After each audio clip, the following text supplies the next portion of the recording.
For breaking news this noontime. Just a short time ago, the Rhode Island lawmaker facing drug and DUI charges appeared in a Connecticut courtroom. We have been following the story of Representative Robert Watson since April when he was arrested at a DUI checkpoint in Connecticut.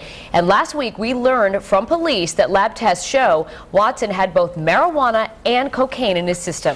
Watson, who lost his position as House Minority Leader following his arrest, has denied all of the charges. Eyewitness News reporter Sean Daly joins us live on the phone now from New Haven, Connecticut. He was in that hearing and caught up with the embattled lawmaker afterwards. Sean?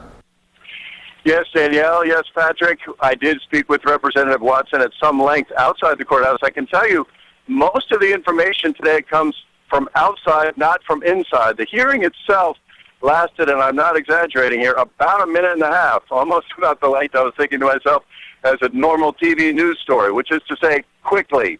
He came in, he stood before the judge for, barely any time at all, and then he walked out. And he even thought himself that he had pled not guilty. It turns out, we checked with the prosecutor afterward, maybe just in the jumble of the moment, he got confused. He, in point of fact, did not plead not guilty. No plea was entered. That's not to say that he pled guilty, certainly, not at all. But he did not enter a plea is what really happened.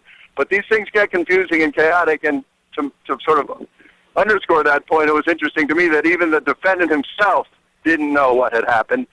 And we, as in the reporters gallery, had to figure out what happened by asking the prosecutor later, because the audio was horrible inside a big cacophonous old courtroom here in downtown New Haven, not far from Yale University.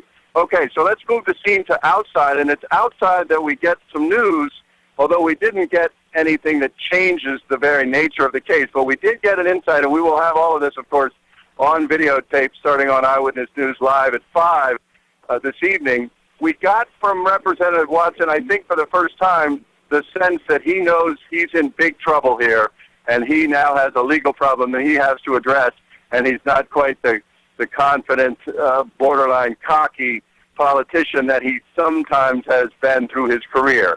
And that will be on tape, as I say, starting on Eyewitness News Live at 5. Danielle, Patrick?